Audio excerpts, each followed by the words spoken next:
आज जो हमारे गेस्ट हैं यहाँ पर अभी पीछे बैक स्टेज पर, उनकी अपनी एक कंपनी है जिसकी की वैल्यूएशन आज की डेट में $3 बिलियन से ज्यादा है। आप में से कितने लोगों ने ग्रो के बारे में सुना है? उसके founder, please give an energetic and warm welcome to the founder Lalit Keshre. हाँ जी, क्या हाल चाल? Please have a seat. कितने ऐसे हैं जिन्होंने कभी ग्रो को यूज किया है? अच्छा, बहुत सारे लोग हैं। और इन लोगों को आपने पैसे नहीं दिए यहाँ पर आने के लिए। इससे पहले कि ऑडियंस आपसे कुछ क्वेश्चंस पूछे, मैं पहले समझना चाहूंगा आपकी जर्नी के बारे में। सबसे पहले तो ये ग्रो आपने कब शुरू किया? ग्रो हमने स्टार्ट किया था मई 2016 में।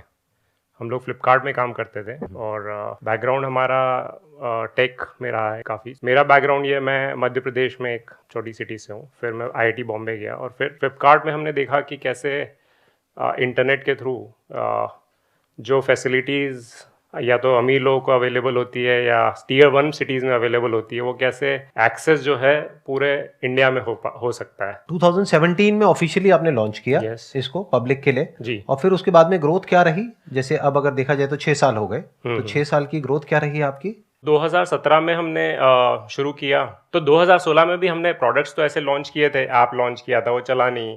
फिर 2017 में जो किया, तो हमने सोचा था इस बार और कभी इस महीने कभी हमारे 100 कस्टमर आ गए तो मतलब समझ लेंगे कि ये प्रोडक्ट मार्केट फिट हो गया, अच्छा चल जाएगा। पर हमने जैसे ही उसको लॉन्च किया तो 600 कस्टमर्स आ गए, तो वहाँ पे एक फीलिंग आ गई कि ये कस्टमर्स को पसंद आ रहा है। और हमारी ग्रोथ फिर वर्ड ऑफ माउथ से हुई। तो जो कस्टमर यूज़ करते थे प्रोडक्ट, वो उसके बारे में अपने दोस्तों को बुलाएंगे। तो अभी आपने जिन्होंने भी हाथ उठाए जो ग्रो यूज़ करते हैं, तो आप याद कीजिए आपको कैसे पता चला ग्रो के बारे में। तो बहुत बहुत ज़्यादा पॉसिबिलिटी है कि आपको आपके दोस्त नहीं बताया होगा। तो जब किसी को प्रोडक्ट पसंद आता है तो उसके साथ बात करते हैं, तो वो एक वाइल्ड फायर की तरह कुछ ही महीनों में बहुत सारे जो इसी तरह की सर्विसेज पहले से प्रोवाइड कर रहे हैं उनसे भी आगे निकल गए। 2017 दिसंबर तक हमारे पास ऐप भी नहीं था। जस्ट इमेजिन कि लोगों के पास तो अच्छा, वेबसाइट से लॉन्च किया क्योंकि ऐप बनाना भी महंगा होता है। हमारे पास इंजीनियर्स नहीं थे। तो हमारा जो फाउंडर है नीरज, वो उसने ही सब कुछ बनाया था और 2 फ्रंट एंड डेवलपर्स थे एंड सो ऑन, राइट। तो टीम हमको शुरू से काफी अच्छी मिली है। तो दिसंबर में फिर हमने ऐप लॉन्च किया और उससे ग्रोथ हुई। फिर हमारे कस्टमर्स हमको बोलने लग गए कि आपका प्रोडक्ट बहुत अच्छा है, बट जो फंड्स जो मिलते हैं वो रेगुलर फंड्स है। रेगुलर फंड्स मतलब जिसमें कमीशन होता है। हम एडवाइस नहीं करते थे बट कमीशन होता है। तो फिर हमने एक बहुत बड़ी बेट ली कि let's move to 0 commission, because customer को चाहिए। तो फिर वो लॉन्च किया, फिर और ग्रोथ हुई। अगर आप लोगों के पर्सपेक्टिव से देखा जाए तो आपके पर्सपेक्टिव से direct is much better than regular. देखा जाए तो फर्क बहुत ही कम होता है। मान लो रेगुलर में है 1.5% का और डायरेक्ट में है 0.5% का, तो आप कहोगे कि 1% का ही तो फर्क है। लेकिन वो 1% अगर आप कंपाउंडिंग के स्टैंड पॉइंट से देखोगे, लॉन्ग टर्म में 5-10 साल 20 साल डाउन द लाइन अगर आप SIP कर रहे हो तो वो बहुत बड़ा अमाउंट बन जाता है। तो इसीलिए इन्होंने अपने प्लेटफॉर्म के थ्रू डायरेक्ट ऑफर करना शुरू कर दिया है।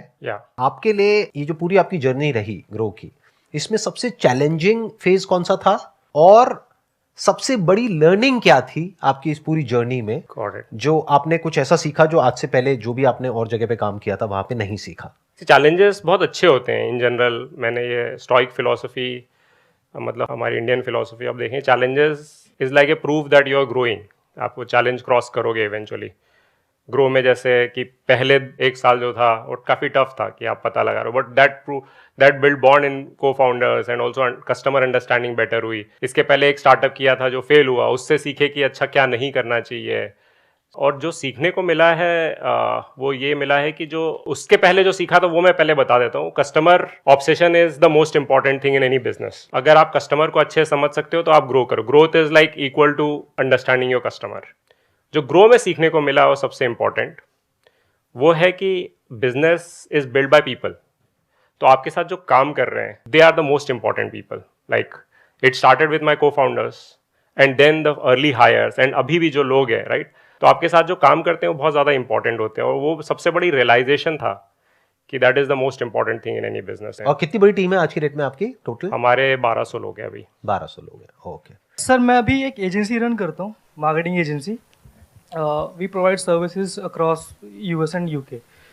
So I'm all about people management कि लोगों को कैसे समझा जाता है। जैसे हम US में बात करते हैं कि पेपल माफिया, इंडिया में हम बात करते हैं फ्लिपकार्ट माफिया, तो इंडिया में ऐसा क्या है कि इतने बड़े बड़े जो कंपनीज के सीईओज हैं वो फ्लिपकार्ट से निकल के आ रहे हैं, ऐसा क्या है, वो कैसे लोग हायर करते हैं? नहीं, बहुत अच्छा क्वेश्चन है। इसके 2-3 मैं वैसे थोड़ा आप एक्सप्लेन करेंगे कौन कौन है जो फ्लिपकार्ट से निकल करके अपना कुछ बड़ा कर रहे हैं? काफ़ी सारे हैं। फ्लिपकार्ट से ग्रो है, फ़ोनपे है, क्योरफिट है, और भी काफ़ी सारी कंपनीज है।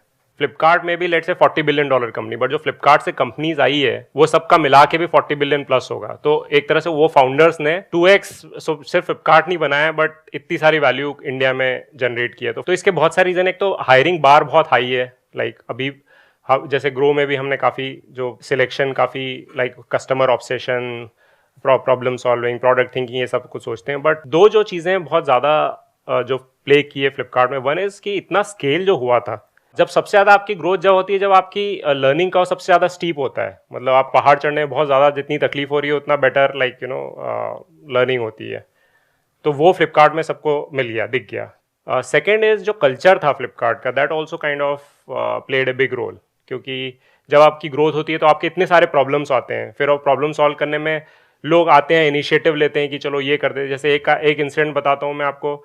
कभी कभी क्या होता है, कभी कुछ भी गलती के कारण ऑर्डर्स कैंसिल हो जाते हैं बहुत सारे। तो एक दिन राखी के दिन बहुत सारे ऑर्डर्स कैंसिल हो गए, बट फिर हमको लगा कि अगर ऑर्डर्स कैंसिल हो गए तो राखी नहीं पहुंच पाएगी जो बहनों ने भाइयों को राखी भेजी है, राइट। तो हमने कुछ 10-15 जो प्रोडक्ट इंजीनियरिंग के लोग थे, उन्होंने रात भर बैठ के खुद ही पैकेजेस बना के उनको सब्स्टिट्यूट राखी भेज दी, सो दैट वो जब पहुंचे वो राइट टाइम पे पहुंच जाए राखी के पहले, राइट। और जो पुरानी वाली, वो जो ओरिजिनल है, वो कभी लेट पहुंचेगी, but that's okay, right. So that's the example of customer obsession. That means going out of normal.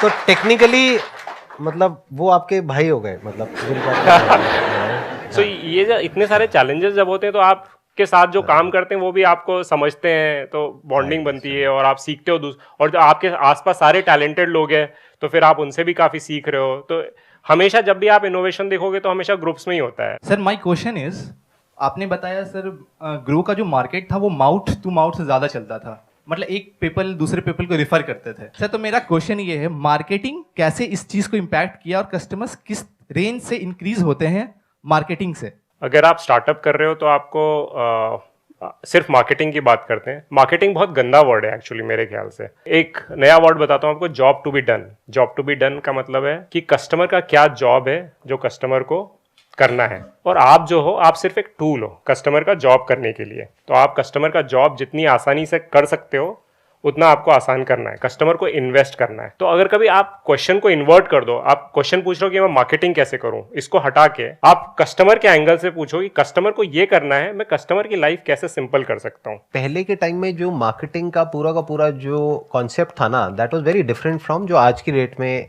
जिस तरीके से मार्केटिंग की जाती है, या जो मार्केटिंग का रेलेवेंस है। क्योंकि पहले क्या होता था कि मास प्रोडक्शन होता था।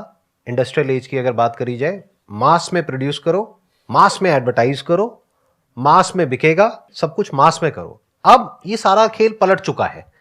क्यों? क्योंकि अब आज की डेट में एडवर्टाइजिंग का वो इंपैक्ट रहा ही नहीं है जो आज से 40-50 साल पहले था। क्योंकि आज की डेट में आप ये देखो ना, we are all overloaded with so much of information. तो आज की डेट में जो मार्केटिंग की पूरी स्ट्रैटेजी है, या जो भी आज की डेट में जो मार्केटिंग गुरुज हैं वर्ल्ड वाइड, अगर आप देखोगे जो वो प्रोपोगेट कर रहे हैं, जिस तरीके से वो बात कर रहे हैं, वो यही बात है जो ये कह रहे हैं कि आपको सिर्फ ये सोचना है कि जो आपका कस्टमर है उसका एक्सपीरियंस आप कैसे बेटर कर सकते हो, जो उसको चाहिए उसको कैसे एनेबल कर सकते हो वहां तक पहुंचने में। तो now businesses are more like enablers, और मार्केटिंग का रोल क्या रह गया? सिर्फ इन्फॉर्म करने का। अभी क्या हो गया है, सोशल मीडिया की वजह से और इन सब चीजों की वजह से चीजें बहुत तेजी से फैलती है, अच्छी भी और बुरी भी। News whether it is good और bad about a company, a product और अ सर्विस, बहुत तेजी से फैल जाती है। तो अब जो इंपॉर्टेंट काम है वो ये है कि आपको कुछ अच्छा बनाना है। अगर अच्छा होगा और किसी की लाइफ एक्चुअल में उससे बेटर होगी तो लोग बात करेंगे। जैसे प्रोडक्ट मार्केट फिट की बात हुई थी, जब इन्होंने टारगेट किया था कि 100 कस्टमर आ जाए, लेकिन 600 आ गए थे। इन्होंने सोचा था 100, लेकिन उन 100 ने 6 को और बता दिया, तो 600 हो गए ना। तो दैट इज गुड मार्केटिंग। लेकिन एक्चुअल में उसके लिए इन्होंने क्या किया? हो सकता है अपने फ्रेंड्स में, रिलेटिव्स में, अपने एम्प्लॉइज में, अपना जो सर्कल है उसी से शुरू किया होगा। आई डोंट थिंक कि आपने शुरू में कोई बहुत ऐड करी होगी या कुछ किया होगा। उनको अच्छा लगा, उन्होंने आगे रिकमेंड किया, उन्होंने आगे रेफर किया, फिर उन्होंने आगे किया, उन्होंने आगे किया। तो अब फ्यूचर में इस तरह की मार्केटिंग चलने वाली है।